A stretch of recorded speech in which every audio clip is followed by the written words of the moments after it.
the most corrupt monks in medieval Europe. Tonight, we step into a world that ran on repetition, endless bells, endless prayers, and endless bowls of thin porridge. Life inside a medieval monastery wasn't all quiet contemplation. It was more like living in a clock that never stopped chiming, with the same rituals ticking by day after day. The truth: most of us would start to lose our grip after a week. So, before we get started, maybe switch on a fan for that gentle background, hum, and let's ease into tonight's journey together. Part 1. The physical reality of stone and silence. Let us begin with the simple act of approaching a monastery in, say, the year 1250. You've been walking for days, your feet wrapped in leather that stopped being waterproof 3 rainstorms ago. The road, if we can dignify this muddy cart track with such a name, winds through fields that look different from the usual peasant holdings. These fields are straighter, more orderly, with drainage ditches cut at regular intervals every 40 feet or so. The furrows run perpendicular to the slope, a technique that reduces soil erosion by approximately 30% compared to the haphazard plowing methods used on most manor lands. These are Abbey lands, and they stretch for miles in every direction. A typical Benedictine monastery in the 13th century might control anywhere from 3,000 to 30,000 acres, depending on the generosity of dead nobles who thought they could buy their way out of purgatory with land grants. The monastery of Saint Benedict, which we'll use as our example tonight, sits on about 12,000 acres of reasonably fertile soil in what would one day be eastern France. As you approach, you notice the quality of the manure spread on these fields. It's been composted properly, mixed with straw, and left to rot for at least 6 months before application. The monks have the luxury of time and planning that desperate peasants, scrambling to survive each winter, simply don't possess.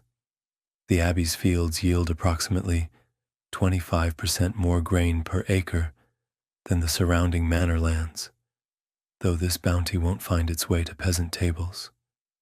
The small village you pass through next houses the monastery's lay servants and their families.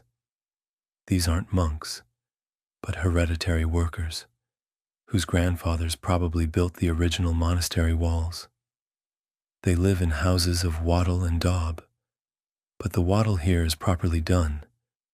Hazel branches woven in a herringbone pattern, not the slapdash basket work you'd see in a typical village.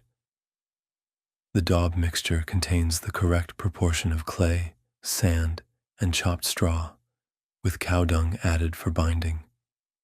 Each house has been lime-washed within the past 2 years, giving the village an almost ethereal cleanliness compared to the usual medieval squalor.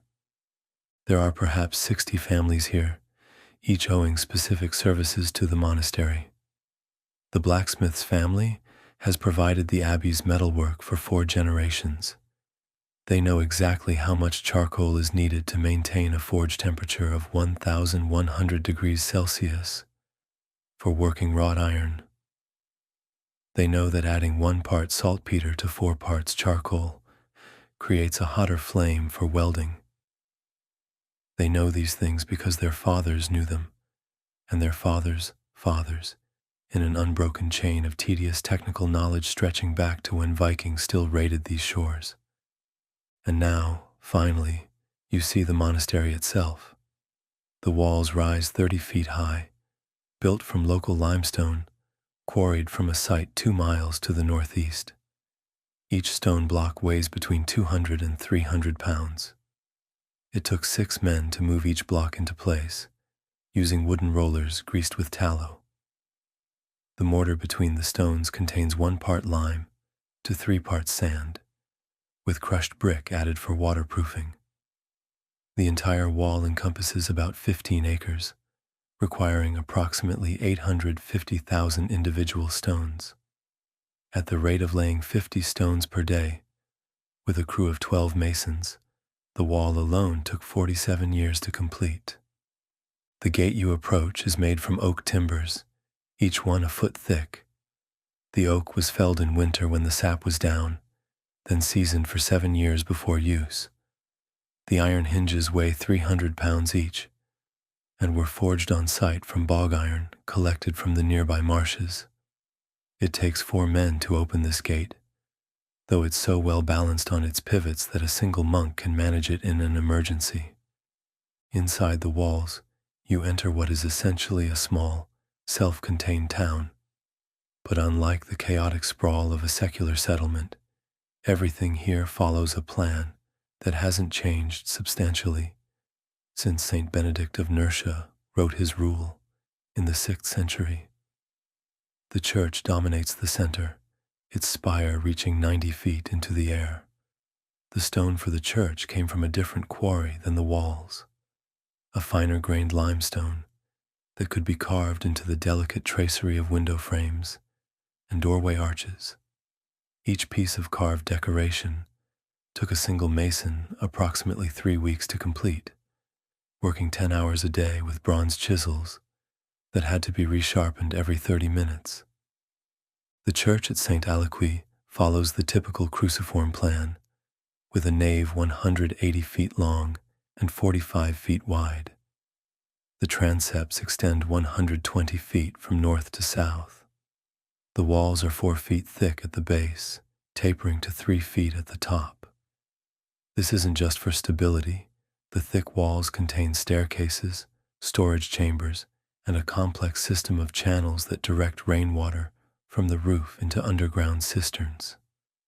The cisterns can hold 12,000 gallons of water, enough to supply the monastery for 3 weeks during a siege. The roof is covered with 47,000 clay tiles, each one weighing 4 pounds. These tiles overlap by exactly 3 inches to prevent rain infiltration. They're held in place by oak battens spaced 16 inches apart. The entire roof structure weighs approximately 200 tons, all of which is supported by a forest of oak timbers hidden in the roof space. The main beam, called the king post, is a single oak trunk 3 feet in diameter and 40 feet long. It took 18 oxen to haul it from the forest to the building site. Let us now turn to the windows, which are perhaps the monastery's greatest expense after the stone walls themselves. The large rose window in the western facade contains 1,847 individual pieces of colored glass, held together by 394 pounds of lead caming. The glass was made on site in a workshop that consumed 2 cords of wood per day to maintain the furnace temperature at 1,200 degrees Celsius. The red glass gets its color from copper oxide, the blue from cobalt, the green from iron oxide. Each color requires a different firing temperature and cooling time. A master glazier and 4 assistants worked for 3 years to complete just this one window. The smaller windows throughout the church and monastery buildings use simpler glass, what they call forest glass, with a greenish tint from iron impurities in the sand. Even these simpler windows cost the equivalent of what a peasant family might earn in 5 years. There are 347 windows in the entire monastery complex, representing an investment that could have purchased 3 modest manor houses or supported 50 families for a decade. Part 2. The infinite tedium of daily routine. Having explored the physical structure, let us examine the human machinery that operates within these walls. The monastery of Saint Aliquis houses 150 monks, plus approximately 200 lay, servants, workers, and their families who live within or near the monastery walls.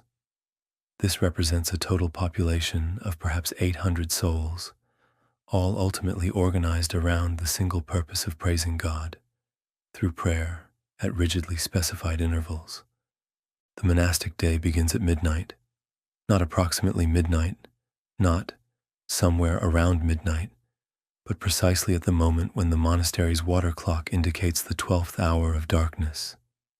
This clock, one of only perhaps 30 such devices in all of Christendom, operates on a simple but tedious principle. Water drips from an upper reservoir through a bronze valve at a rate of 1 gallon per hour.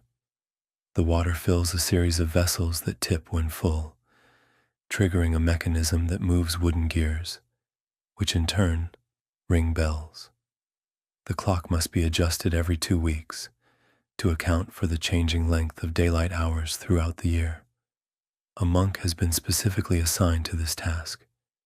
He has been adjusting this same clock for 23 years. When the midnight bell rings, the monks rise from their beds in the dormitory. The beds are simple wooden frames with rope webbing, topped with a straw mattress that is changed twice a year, at Easter and at Michaelmas. Each mattress contains approximately 40 pounds of straw, which must be thoroughly dried to prevent mold. The straw comes from wheat harvested specifically for bedding, cut while still green, and dried in the monastery's barn for exactly 6 weeks. Too little drying, and the straw develops fungus. Too much, and it becomes brittle and uncomfortable. The monks sleep fully clothed, except for their shoes. In winter, they wear their day tunics plus a woolen overshirt and sometimes a fur-lined coat, if the temperature drops below freezing. The dormitory itself is never heated. This is considered a luxury inappropriate for those who have renounced the world. The only warmth comes from body heat and the thick walls that retain some minimal heat from the day. On the coldest winter nights, the temperature in the dormitory might drop to just above freezing. Ice sometimes forms on the inside of the windows. Rising in complete darkness, the monks dress by feel and memory. Each monk has a specific peg for his cowl, positioned exactly 18 inches from his bed. The corridor from the dormitory to the church is 147 feet long, with stone flags worn smooth by centuries of shuffling feet. The monks know every irregularity in these stones, every spot where water collects when the roof leaks, every place where the mortar has crumbled between the flags. They proceed to the church for Matins, also called vigils, which will last between 90 minutes and 2 hours, depending on the liturgical season. The service consists of singing psalms, reading lessons, and chanting responses, all in Latin. The acoustic properties of the church have been carefully calculated. The stone walls and vaulted ceiling create a 7-second echo that blends the voices into a continuous wash of sound. This echo, combined with the complete darkness broken only by a few candles, creates a sensory experience that could be described as either transcendent or mind-numbing, depending on one's disposition. The psalms are sung in a specific order that rotates on a weekly basis. Over the course of a week, the monks will sing all 150 psalms. They've been doing this every week for their entire monastic lives.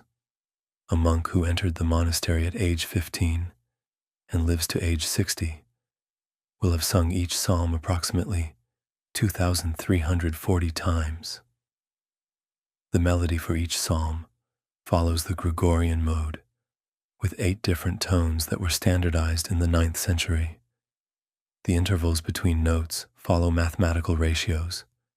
An octave is 2 to 1, a fifth is 3 to 2, a fourth is 4 to 3.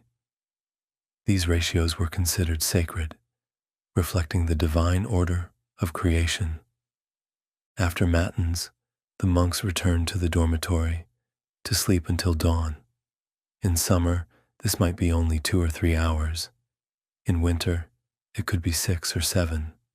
This bifurcated sleep pattern, sleeping in 2 shifts with a period of wakefulness in between, affects the monk's circadian rhythms in ways that modern sleep researchers are only beginning to understand. Many monks report vivid dreams during the second sleep period, which medieval theology interprets as potential divine visions or demonic temptations, depending on the content. At dawn, marked by the first pale light visible through the eastern windows, the bell rings for lauds. This service is shorter, lasting perhaps 45 minutes. It's followed immediately by prime at full sunrise.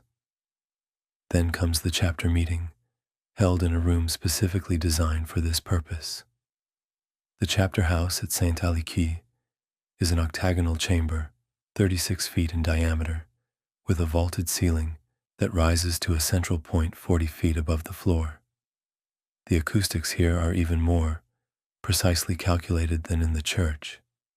A speaker at the abbot's seat can be heard clearly at any point in the room without raising his voice above a conversational level. During the chapter meeting, a section is read from the Rule of Saint Benedict. Today's reading might cover the 33rd chapter, concerning whether monks should own private property. The answer, unsurprisingly, is no. A monk should own nothing, not a book, not a writing tablet, not even a pen, without the abbot's explicit permission. This reading takes approximately 4 minutes.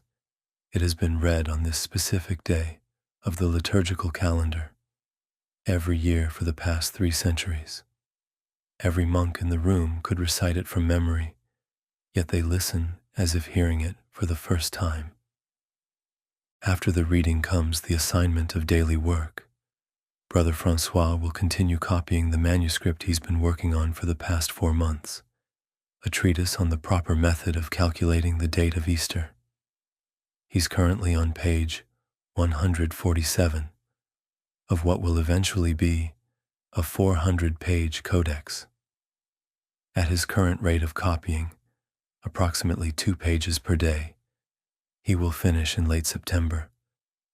Brother Guillaume will work in the brewery, monitoring the fermentation of the latest batch of ale. The specific gravity of the wort was 1.055 when fermentation began 6 days ago. It should reach 1.10 within another 4 days if the temperature remains constant at 65 degrees Fahrenheit. Brother Pierre will tend the monastery's beehives, checking for signs of swarming as the colonies build up their spring populations. A healthy hive contains approximately 40,000 bees at this time of year and will produce 60 pounds of honey by autumn. Let us pause here to consider the nature of monastic work in greater detail. The Rule of Saint Benedict specifically prescribes manual labor as spiritually beneficial. Idleness is the enemy of the soul, Benedict wrote, and the monks of Saint Alekis have taken this to heart.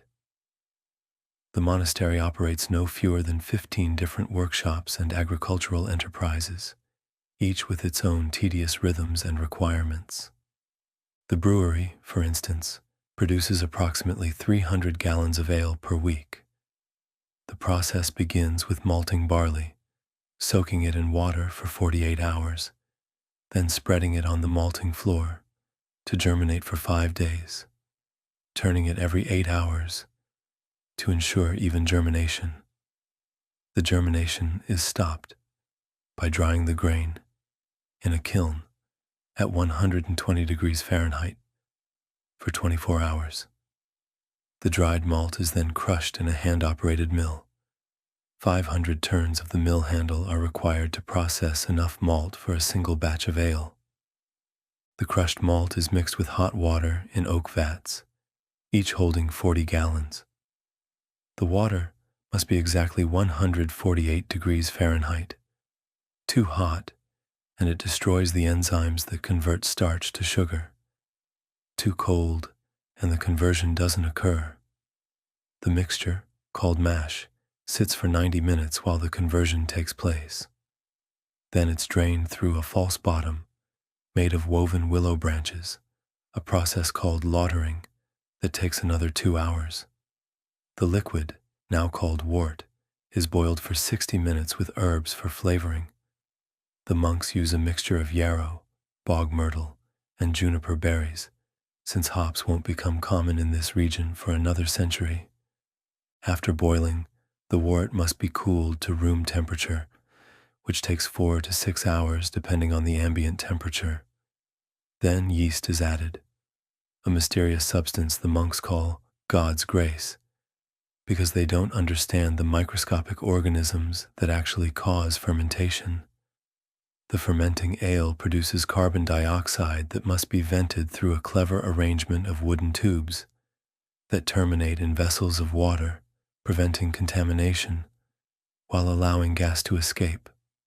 The bubbling of these vessels provides a constant, gentle soundtrack to the brewery, approximately 1 bubble every 2 seconds at peak fermentation. Part 3. The Economics of Eternity.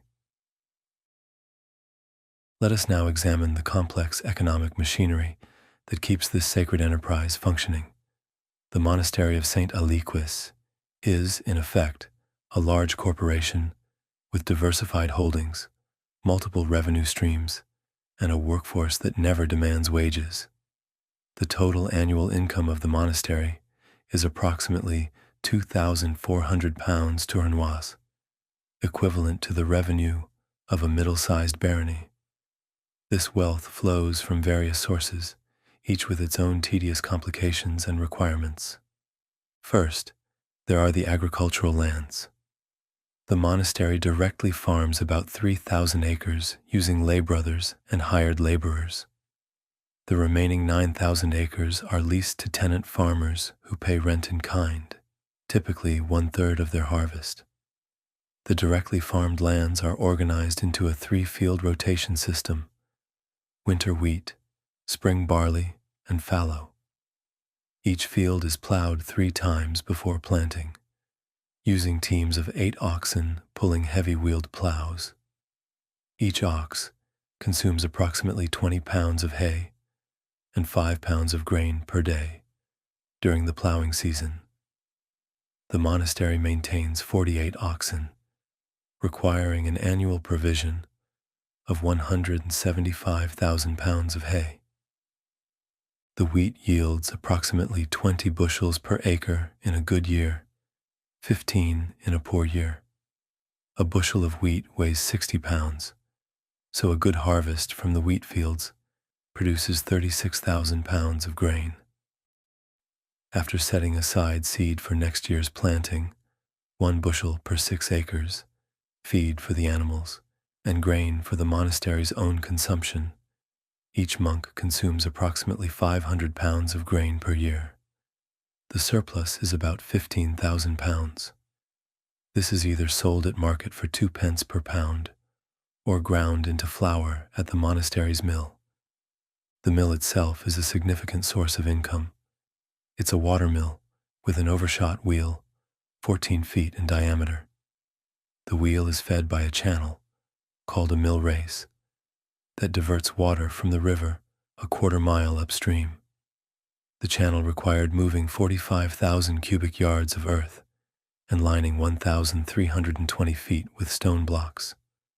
The mill wheel turns at 6 revolutions per minute, driving wooden gears that turn the millstones at 60 revolutions per minute. The stones themselves are 4 feet in diameter and weigh 1,500 pounds each. They're made from a specific type of sandstone quarried in the Champagne region, 150 miles away. A pair of millstones will grind approximately 100,000 pounds of grain before needing to be recut, a process that takes a skilled mason 3 weeks to complete. The monastery charges local peasants 1/16 of their grain as a milling fee. Since the monastery has a legal monopoly on milling within a 5-mile radius, a right granted by charter in 1147, peasants have no choice but to use the Abbey mill. This generates approximately 8,000 pounds of grain annually in fees, worth 160 pounds tournois at current market prices. Then there's the wool trade. The monastery maintains a flock of 2,000 sheep, mostly of the English Cotswold breed, known for producing long staple wool, ideal for making worsted cloth. Each sheep produces approximately 8 pounds of fleece per year. The shearing happens in late May, taking a team of 12 experienced shearers 10 days to complete the entire flock. The fleeces are sorted into 5 grades based on fineness, length, and color. The finest grade, comprising about 15% of the total clip, is reserved for sale to Flemish merchants who visit the monastery each June. The wool must be washed before sale, a process involving soaking in a series of vats filled with water, heated to exactly 140 degrees Fahrenheit. Too hot, and the wool felts. Too cold, and the lanolin doesn't dissolve properly. Each fleece loses approximately 40% of its weight during washing. The removed material is lanolin, dirt, and vegetable matter, picked up while grazing. The washed wool is dried on wooden racks in a specially ventilated barn. If the weather is dry and warm, drying takes 3 days. If it's humid, it might take a week, and there's constant danger of mold developing. The Flemish merchants pay 12 pence per pound for the finest grade wool, 8 pence for second grade, 6 pence for third grade. The total annual income from wool sales is approximately 400 pounds tournois. The merchants transport the wool to Bruges and Ghent, where it will be spun, woven, and dyed into cloth that sells for 10 times the price of the raw wool. The monks know this, but lack the technical expertise and equipment for cloth production beyond their own simple needs. The monastery also operates a vineyard covering 40 acres on a south-facing slope, 2 miles from the Abbey. The vines are primarily Pinot Noir, though there are also small plantings of what will later be called Chardonnay. Each vine is pruned to carry no more than 8 bunches of grapes, ensuring quality over quantity. The annual yield is approximately 6,000 gallons of wine, of which 2,000 gallons are consumed by the monastery itself. Each monk is allocated half a pint per day, in accordance with the rule of Saint Benedict, though this is often watered down by half. The winemaking process begins with the harvest in late September. The grapes are crushed by foot treading in large wooden vats, a process that takes 6 men 3 days to complete. The must ferments for 2 weeks in oak barrels that have been used for the same purpose for over a century. Each barrel holds 50 gallons and is made from oak staves that were air-dried for 3 years before assembly. The wine is racked, transferred to clean barrels 3 times during its first year to remove sediment. Each racking loses approximately 2% of the volume, so a barrel that starts with 50 gallons ends with 46 gallons of clear wine. The surplus wine is sold to merchants from Paris at 20 pence per gallon, generating an annual income of about 67 pounds tournois. The merchants transport the wine in wooden casks on ox-drawn wagons, a journey that takes 8 days in good weather, 12 in bad. The monastery's location, 30 miles from the nearest navigable river, means transport costs consume approximately 20% of the wine's wholesale value. Beyond agriculture, the monastery generates income from numerous other sources. There are fishing rights in the river that runs through the Abbey lands. The monks maintain artificial fish ponds called vivaria, stocked with carp, pike, and eels.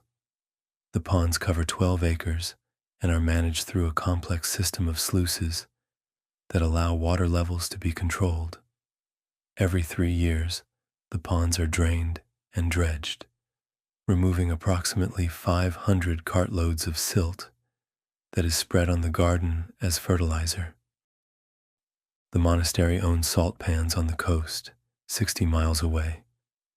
These shallow pools cover 20 acres and produce approximately 50,000 pounds of salt annually through solar evaporation. The salt is crucial for preserving meat and fish, and what the monastery doesn't use is sold at local markets for a halfpenny per pound. The transportation of salt from the coast requires a train of 20-pack mules, making monthly journeys from May to October. There are also the tithes. The monastery has the right to collect tithes from 14 parishes, a right granted by various nobles over the centuries in exchange for prayers for their souls. Each parish theoretically owes 1/10 of all agricultural production, though in practice, the amount collected is closer to 1/20, after accounting for evasion, negotiation, and the simple inability of desperately poor peasants to pay. Still, this generates approximately 300 pounds tournois annually, collected in a complex mixture of grain, livestock, cheese, eggs, and occasionally silver coins. Part 4. The tedious craft of manuscript production. Let us turn now to one of the monastery's most famous activities, the production of illuminated manuscripts. The Scriptorium at St. Aliquis employs 20 monks full-time in the copying and decoration of religious texts. Each manuscript represents hundreds or even thousands of hours of painstaking labor, performed in conditions that would appall a modern office worker. The Scriptorium itself is a room 40 feet long and 25 feet wide, with windows on the south wall to maximize daylight. Even so, the light is barely adequate for the detailed work required. In winter, when daylight lasts only 8 hours, the scribes must work by candlelight, straining their eyes to see the minute letters they're forming. The candles are made from beeswax, mixed with tallow in a ratio of 1:3. Pure beeswax would be too expensive, pure tallow too smoky. Each candle burns for approximately 4 hours and provides just enough light to illuminate about 1 square foot of workspace. The preparation of writing materials begins with parchment, made from the skins of sheep, goats, or calves. A single Bible requires the skins of approximately 200 sheep. The skins must be soaked in a lime solution for 10 days to loosen the hair, which is then scraped off with a curved knife. The de-haired skins are stretched on wooden frames and scraped repeatedly, with a crescent-shaped blade called a lunellum to achieve uniform thickness.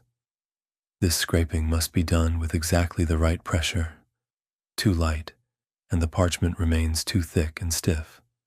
Too heavy, and holes appear. The stretched skins dry under tension for a week, shrinking and becoming taut as paper.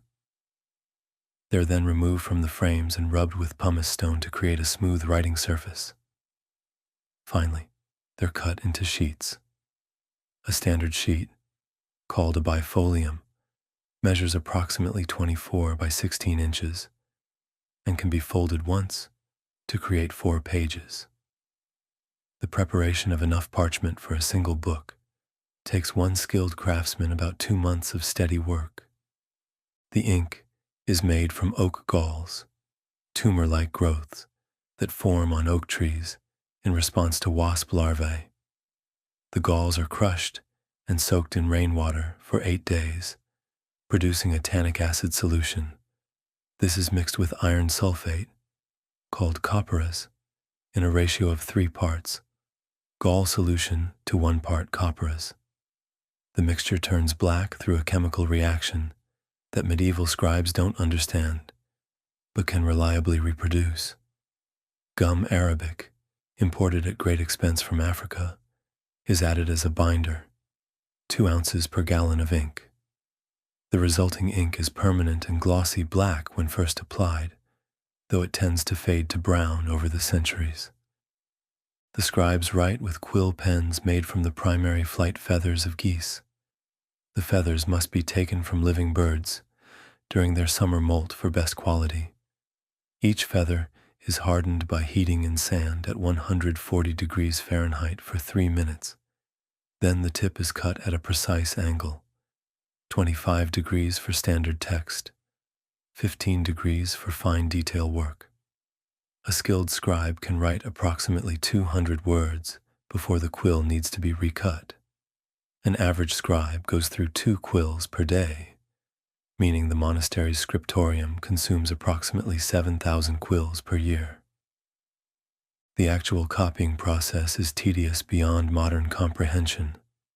The scribe sits at an angled desk, the exemplar, the book being copied, open on a stand to his left, the fresh parchment before him. He rules guidelines on the parchment, using a lead plummet and a straight edge, creating perfectly parallel lines, exactly 4 millimeters apart for standard text.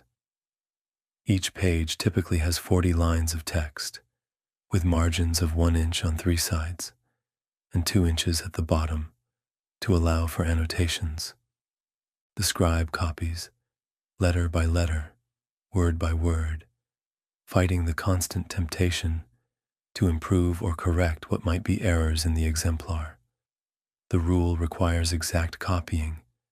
Even obvious mistakes must be faithfully reproduced. A skilled scribe can copy approximately 200 lines of text per day, meaning a single page takes about 5 hours of concentrated work. At this rate, copying a complete Bible takes a single scribe approximately 3 years of full-time work. But copying the text is only the beginning.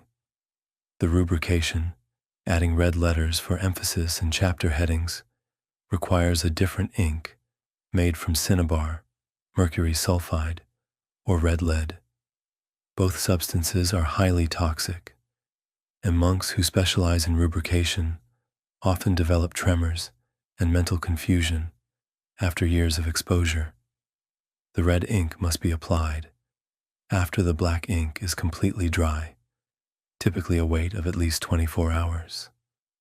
Then comes the illumination, the decorated letters and marginal illustrations that make these manuscripts so valuable.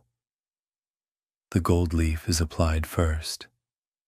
The area to be gilded is painted with a mixture of gum, ammoniac, sugar, and white lead, creating a slightly raised surface called bowl. When this is almost dry but still slightly tacky, a state that occurs for only about 10 minutes, the gold leaf is laid on and pressed down with a smooth agate stone. The gold leaf is so thin that it's translucent, approximately 0.0001 inches thick. A stack of 1,000 leaves is less than 1/8 of an inch high. The colored paints are made from various minerals ground to powder and mixed with egg white or gum arabic. Ultramarine blue, the most expensive color, is made from lapis lazuli, imported from Afghanistan, at a cost greater than gold. The stones are ground, mixed with wax, oil, and resin, kneaded for days, then washed in lye to extract the blue particles. 1 pound of lapis lazuli yields less than an ounce of high-quality ultramarine. Cheaper blues are made from azurite or woad, but they lack the brilliance of true ultramarine. Vermilion is made by heating mercury and sulfur in sealed vessels, producing a bright red powder. Green comes from malachite or verdigris, copper acetate, made by exposing copper to vinegar fumes. Yellow is from orpiment, arsenic sulfide, or saffron. White is from lead carbonate, made by exposing lead to vinegar fumes for several weeks. Each color requires different grinding times and binding media to achieve the proper consistency for painting on parchment. The illuminator works with brushes made from squirrel tail hair, specifically from the winter coat of the Siberian squirrel, imported through complex trade routes that stretch from Russia through Constantinople to Venice. A single brush might contain as few as 3 hairs for the finest detail work. The illuminator must control not just the placement of paint, but its thickness. Too thick, and it will crack and flake off the parchment. Too thin, and the colors lack brilliance. Part 5. The Architecture of Spiritual Tedium. Let us now examine in exhaustive detail the architecture and daily use of the monastery's various buildings, beginning with the church, the spiritual and physical center of monastic life. The church at Saint Benedict, begun in 1147 and not completed until 1211, represents 64 years of continuous construction, consuming the working lives of 3 generations of master masons and countless laborers. The foundation alone took 3 years to complete. The builders excavated down to bedrock, in some places digging 20 feet below ground level. They filled the excavation with rubble and mortar in layers, each layer being allowed to settle for a month before the next was added. The foundation is 15 feet wide at the base of the main pillars, tapering to 8 feet at ground level. Approximately 400,000 cubic feet of earth had to be removed and carted away. That's roughly 20,000 wagon loads, each pulled by 4 oxen, moving at 2 miles per hour, to the dumping ground a mile away. The pillars that support the nave are marvels of engineering that the builders don't fully understand. They work from patterns passed down through generations, rules of thumb that say a pillar should be 1/12 the height of the vault it supports, with a base diameter of 1/8 its height. The pillars at Saint Benedict are 60 feet tall, with bases 7.5 feet in diameter.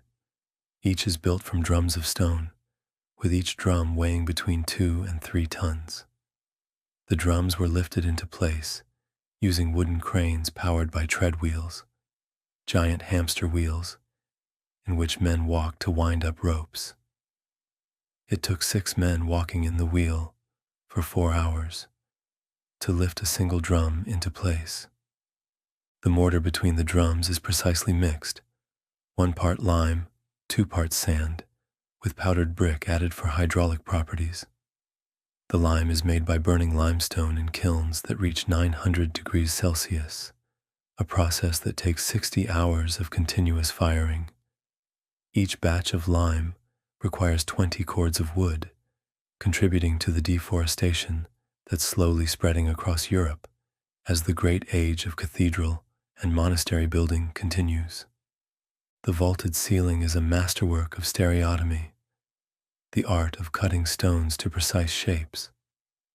The ribs of the vault are made from hundreds of wedge-shaped stones called voussoirs, each cut to tolerances of less than 1/4 inch. The stones were cut at the quarry using templates made from thin sheets of lead, which could be bent to match the required curves. The master mason kept these templates locked in a chest, as they represented years of mathematical calculation and practical experience. The flying buttresses that support the high walls from the outside were added 20 years after the main construction, when ominous cracks appeared in the nave walls. Each buttress transfers approximately 50 tons of lateral thrust from the walls to massive pier buttresses that stand free of the main building. The physics of this force transfer wouldn't be properly understood for another 400 years, but the medieval builders knew from experience that it worked. Let's move now to the cloister, that covered walkway forming a square around an open garden. The cloister at Saint Benedict measures 100 feet on each side, with the walkway itself being 12 feet wide. The garden in the center is divided into 4 quadrants by paths, symbolizing the 4 rivers of paradise. At the intersection stands a fountain, fed by lead pipes that run underground from a spring on the hillside above the monastery. The water pressure is carefully regulated by a series of bronze valves to produce a gentle flow that creates a constant, soft, babbling sound. neither loud enough to disturb meditation, nor so quiet as to be forgotten. The cloister's covered walks have stone benches built into the walls, positioned to catch the sun at different times of day. The south walk gets direct sunlight from 10 a.m. to 2 p.m. in winter, making it the preferred location for reading and copying. The stone of these benches has been worn smooth and slightly concave by generations of monks sitting in exactly the same spots. Brother Thomas has sat in the third alcove from the east every afternoon for 32 years, reading and rereading the same collection of St. Augustine's sermons. The capitals atop the cloister's columns are each unique, carved with intricate designs that took individual sculptors months to complete. There are 156 columns in total, meaning 156 different capitals.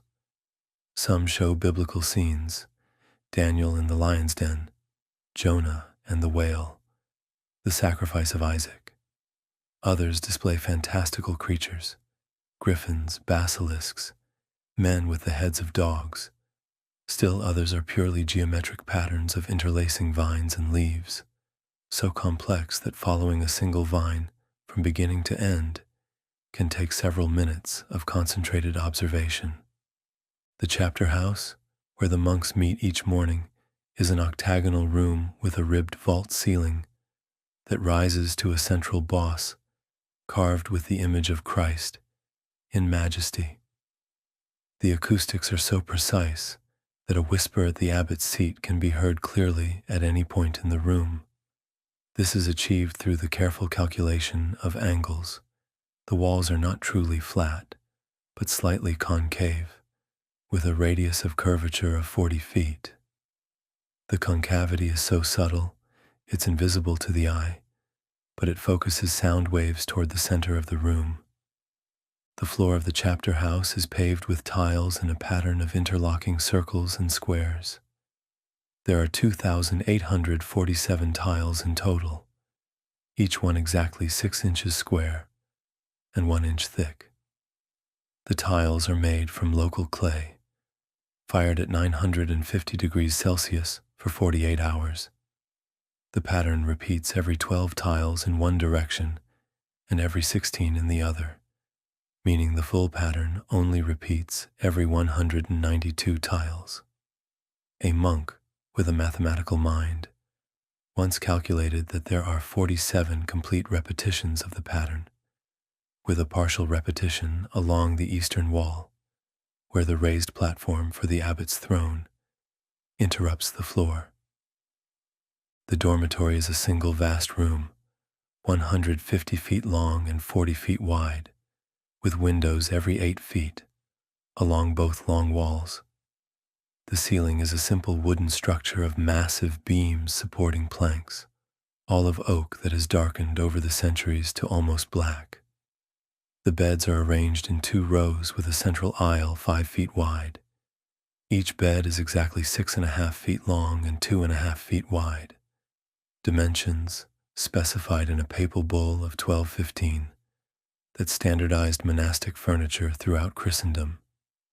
Between each bed is a gap of 3 feet, giving each monk a total personal space of 65 square feet, less than a modern prison cell. The only privacy comes from wooden partitions 4 feet high that separate each sleeping space. These partitions don't reach the ceiling, ensuring that no monk can engage in private activities without potential observation. At the head of each bed is a small shelf for personal items: a comb, a knife for trimming nails, perhaps a small devotional book if the abbot has granted permission. The refectory, where meals are taken, is designed on similar principles to a castle's great hall, but with crucial differences.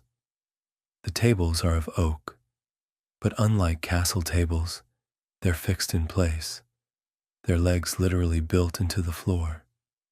Each table is 30 feet long and 3 feet wide, with benches on both sides. The wood has been polished by generations of use until it gleams like dark honey. The tables are scrubbed with sand after every meal, wearing shallow depressions where thousands of bowls have rested in exactly the same spots. The pulpit from which readings occur during meals is accessed by a narrow stone staircase built into the wall. The stairs are so narrow that a well-fed monk must turn sideways to ascend. The pulpit itself projects 6 feet from the wall, supported by a single stone corbel, carved in the shape of an angel, whose wings seem to strain under the weight. The reading desk is positioned at exactly the right angle to catch light from the windows in late afternoon when the main meal is served. Part 6. The endless cycle of sacred eating. The meals themselves deserve extended consideration, as they represent one of the few bodily pleasures permitted in monastic life, though pleasure might be too strong a word for what actually appears on the monks' tables. The rule of Saint Benedict specifies that monks should have 2 cooked dishes at the main meal, so that he who cannot eat of one may make his meal from the other. At Saint Aliquis, this typically means a pottage of beans or lentils and a dish of cooked vegetables, cabbage, leeks, or turnips, depending on the season. The kitchen that produces these meals is a separate building, connected to the refectory by a covered passage. This separation is partly for fire safety. Kitchen fires are distressingly common, and partly to keep cooking smells from penetrating the cloister. The kitchen is a square room 30 feet on each side, with a central hearth 12 feet across. Above the hearth rises a pyramidal chimney that exits through a lantern structure on the roof. The draft created by this chimney is so strong that on windy days, sparks are drawn up and out, with enough force to be visible 100 feet above the roof. The cooking is done in enormous iron cauldrons, each weighing over 200 pounds empty and holding 40 gallons when full. These cauldrons hang from iron chains, attached to pivoting arms, allowing them to be swung away from the fire for stirring or serving. The chains must be replaced every 5 years, as the constant heating and cooling causes metal fatigue. A broken chain once dropped a full cauldron of boiling pottage, scalding 3 lay brothers, one of whom died after 4 days of agony. The staple pottage is a study in monotony. The basic recipe hasn't changed in living memory. 1 part dried beans or peas to 4 parts water, simmered for 4 hours with whatever vegetables are available. Salt is added at 1 ounce per gallon, a carefully measured amount, as salt is expensive. On feast days, the pottage might be enriched with a small amount of bacon, fat, or butter, but such occasions are rare. The consistency should be thick enough that a wooden spoon stands upright when placed in the center of the pot. The vegetables that accompany the pottage follow the seasons with depressing regularity. From November to March, it's primarily stored root vegetables, turnips, parsnips, and carrots kept in sand in the cool cellars. These vegetables gradually lose their firmness and develop a slightly fermented taste as winter progresses. By March, the turnips have sprouted pale shoots in the darkness, which must be cut away before cooking. The carrots have shriveled to half their original size, concentrating their sugars, but also developing a leathery texture that no amount of boiling can fully soften. Spring brings fresh greens from the monastery garden, lettuce, spinach, and various herbs. But spring is also the hunger gap, when stored food is running low and new crops haven't yet matured. During these weeks, the monks might subsist on thin broths, made from the last dried beans, flavored with wild garlic foraged from the woods. Some brothers become lightheaded during the afternoon offices, their stomachs cramping from hunger. Summer provides the greatest variety: peas, beans, cucumbers, and various cabbages. The kitchen garden covers 2 acres and is worked entirely by hand. Every weed is pulled individually, as hoeing might damage the shallow roots of vegetables.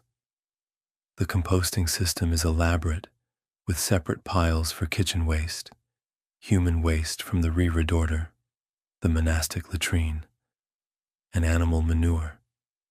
Each type of compost is aged for a different period and used for different crops. Human waste, for instance, is composted for 2 full years and used only on crops that will be cooked, never on salad greens. The preparation of bread, the other staple of monastic diet, begins in the granary, where wheat is stored in wooden bins, raised on stone pillars to prevent rats from climbing up.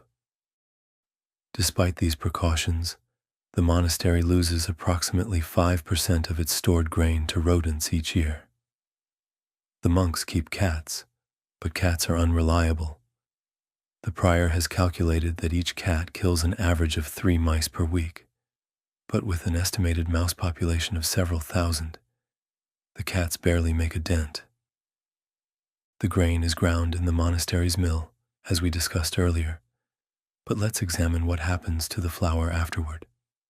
It's sifted through a series of increasingly fine cloth sieves to remove bran and impurities.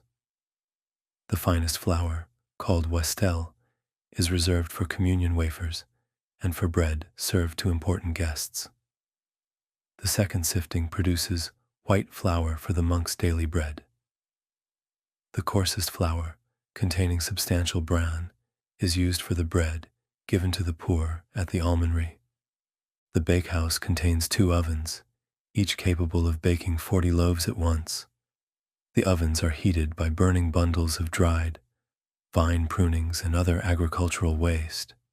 It takes 2 hours to bring an oven up to the proper temperature, about 450 degrees Fahrenheit. The temperature is tested by throwing a handful of flour onto the oven floor. If it browns in exactly 10 seconds, the temperature is correct. Too hot, and the crust burns while the interior remains raw. Too cool, and the bread doesn't rise properly. The dough is mixed in wooden troughs, each batch requiring 100 pounds of flour, 60 pounds of water, 2 pounds of salt, and a quart of yeast, saved from the brewery. The mixing is done by hand, a process that takes an hour of hard physical labor. The dough then rises for 3 hours in a warm corner near the ovens. It's punched down, divided into 2-pound portions, shaped into round loaves, and left to rise again for 2 hours. Each monk receives 1 pound of bread per day, meaning the bakehouse must produce at least 150 loaves daily, more when there are guests. On fast days, Wednesdays and Fridays throughout the year, plus the entire season of Lent, the dietary restrictions become even more severe. No meat, no eggs, no dairy products, no oil. The only cooking fat permitted is oil pressed from walnuts or almonds, but these are too expensive for regular use. Food is essentially boiled vegetables and dry bread.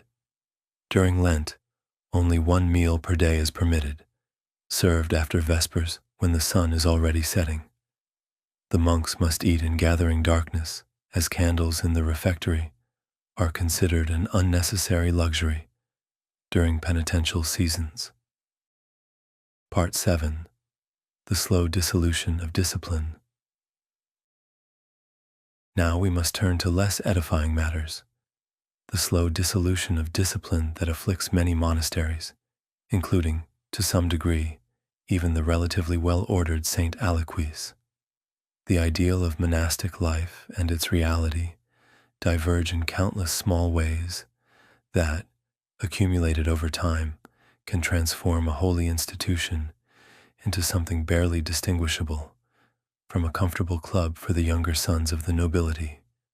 Take, for instance, the matter of private property. The rule explicitly states that monks should own nothing personally, yet if you were to search the dormitory at St. Aloysius carefully, you would find numerous violations. Brother Philippe has a small silver mirror hidden under his mattress, which he uses to trim his tonsure. Brother Mark possesses a pair of fur-lined gloves, supposedly for his arthritis, but suspiciously fine for medical purposes. Brother Jean has accumulated 7 quill pens of varying quality, though the rule says he should have no more than one at a time, and that only with permission. These seem like trivial infractions, but they represent a fundamental crack in the monastic ideal. Once monks begin to think in terms of mine and yours, the communal spirit essential to monastic life begins to erode. The abbot knows about most of these infractions but chooses to overlook them, reasoning that strict enforcement would create more discord than the violations themselves. This pragmatic approach keeps the peace, but slowly undermines the spiritual foundation of the community. The enforcement of silence provides another example. The rule prescribes that monks should speak only when necessary, and then in low tones. Yet in the cloister of Saint Aliquais, you'll hear constant murmuring. Brothers discuss the weather, the quality of the harvest, the health of elderly monks, rumors from the outside world brought by traveling merchants. They've developed an elaborate system of hand signals to communicate during times when even this casual conversation is forbidden, but these signals have evolved far beyond their original purpose of conveying necessary information. There's a sign for "the abbot is coming," another for "meet me in the garden after Compline," and even one that roughly translates to "did you see what happened at dinner?" The quality of food, supposedly simple and austere, has gradually improved over the decades. While the basic menu remains pottage and vegetables, the interpretation has become liberal. On the feast of Saint Benedict, for instance, the kitchen produces a pottage enriched with eggs, cream, and fragments of fish that would make the saint himself frown. The fish itself is a matter of theological convenience. Since fish aren't considered meat, they can be eaten on fast days. This has led to increasingly creative interpretations of what constitutes a fish. Beaver tails, being scaly and spending time in water, are deemed acceptable. So are barnacle geese, based on the medieval belief that they hatch from barnacles rather than eggs. The wine situation has similarly evolved. Benedict allowed monks a hymena of wine per day, about half a pint. But he added, with resignation, that if this couldn't be observed, monks should at least avoid drinking to satiety. At St. Aliquais, the daily allowance has crept up to nearly a full pint, and on feast days, considerably more. The wine is also stronger than in Benedict's time, as cultivation techniques have improved. The result is that after Compline, you might find several brothers whose gait is less than perfectly steady as they make their way to the dormitory. The infirmary has become another avenue for relaxation of discipline. Sick monks are permitted better food, meat broth, white bread, and additional wine for strength. The infirmarian, Brother Lucas, is known to be lenient in his diagnoses. A complaint of weakness or digestive troubles is usually sufficient for a few days of rest and richer diet. During Lent, the infirmary population mysteriously doubles as monks discover various ailments requiring medical dispensation from fasting. The reception of guests provides perhaps the greatest challenge to monastic discipline. The rule requires monasteries to receive all guests as Christ himself, but it also says monks should have minimal contact with the outside world.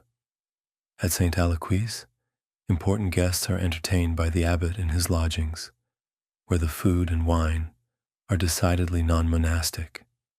The abbot argues this is necessary to maintain the monastery's reputation and encourage donations, but the example it sets is problematic. Young monks see their superior dining on roasted capons and imported wine, while they subsist on beans and ale. Some monasteries have fallen much further. We've already mentioned Saint Benedict, where discipline has essentially collapsed. But there are subtler forms of corruption. At the monastery of Saint-Germain, 30 miles away, the monks have developed a system of pittances, extra dishes provided by benefactors for the souls of the dead. What began as occasional supplements has become a parallel menu. On any given day, there might be pittances of cheese, eggs, fish, or even meat, transforming the refectory into something resembling a modest tavern. The keeping of familiars is another creeping abuse. These are personal servants, theoretically assigned to elderly or infirm monks who need assistance. At some monasteries, healthy monks in their 30s have familiars to tend their clothes, prepare special foods, and run errands. These servants live within the monastery walls, but outside the rule, creating a population of lay people who bring worldly concerns and gossip into what should be a separated community. Then there's the matter of education and intellectual work. While monasteries are centers of learning, this scholarly activity can become an escape from the physical labor Benedict prescribed. At Saint Benedict, Brother Guillaume spends all day in the Scriptorium, claiming his work copying Aristotle's logic is too important to interrupt for garden work. Brother Pierre studies mathematics with such intensity that he regularly misses offices, arriving late and disrupting the careful choreography of the choir. The abbot tolerates these lapses because the monastery's reputation for scholarship attracts donations. But again, the example undermines communal discipline. The very wealth of the monastery creates problems. Saint Aliqui owns vast estates that require management. The cellarer, who oversees the monastery's material goods, spends most of his time traveling to distant properties, staying in manor houses, negotiating with bailiffs and reeves. He lives more like a secular lord than a monk, returning to the monastery only for major feasts. The same is true for the monks who manage the outlying granges, agricultural estates worked by lay brothers and hired laborers. These monks might spend months away from the cloister, gradually losing the habits of monastic life. Part 8. The Economics of Prayer and Death. Let us conclude our soporific journey through monastic life by examining one of the monastery's most important but least discussed functions, its role as a machine for processing the souls of the dead through purgatory. This spiritual economy is as complex and tedious as any aspect of agricultural management, with careful records kept of every prayer, ode, and every mass celebrated. The system begins with the donation. A minor noble, let's call him Sir Robert, dies in 1250. In his will, he leaves 40 acres of good meadowland to Saint Benedict in exchange for perpetual prayers for his soul.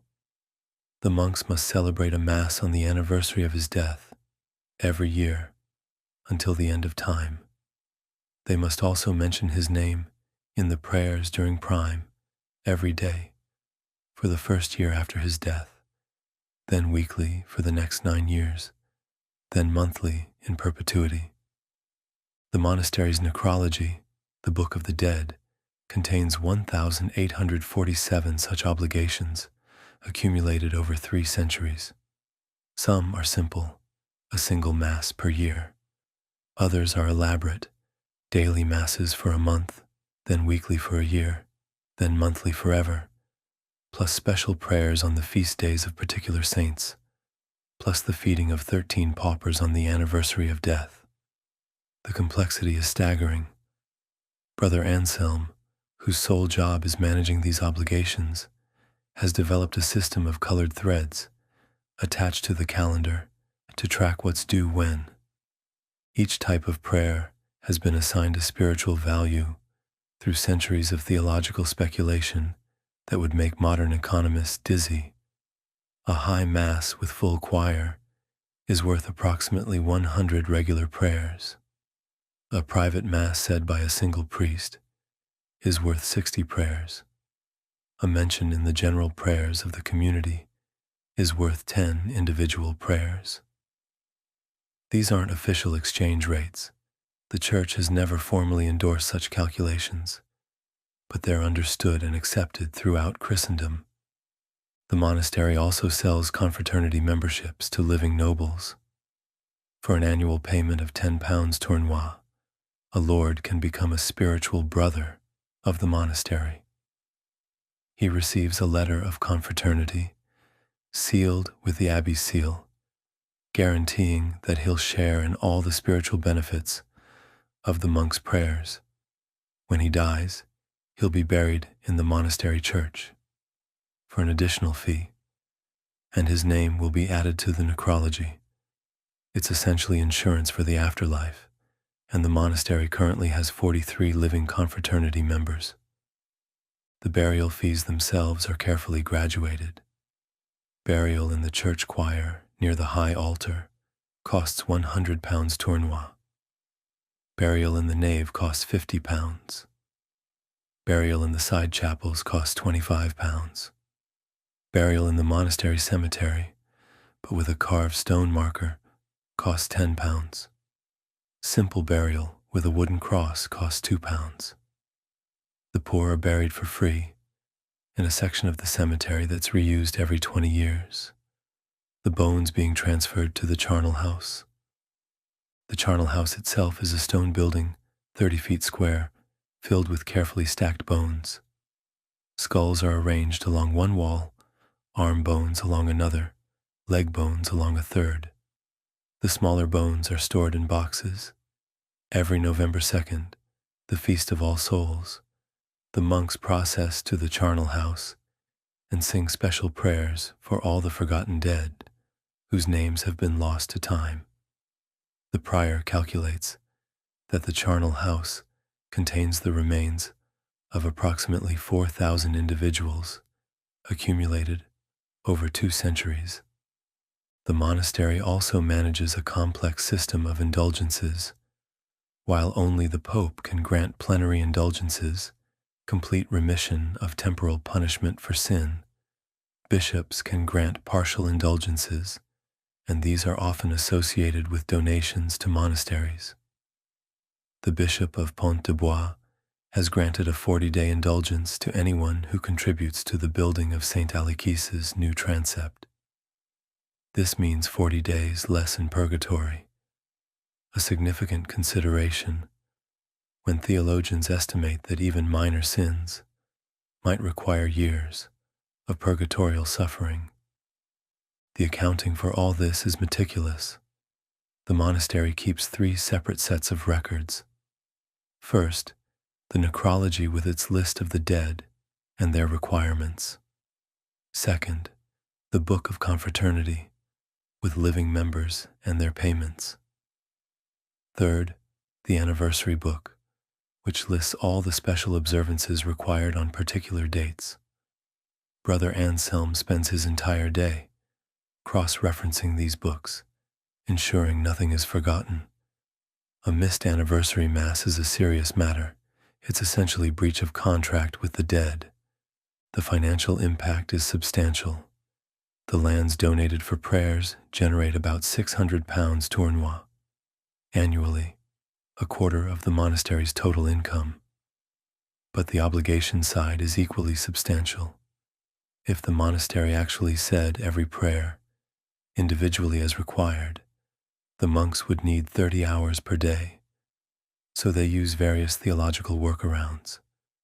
A single Mass can be offered for multiple souls if their anniversaries fall on the same day.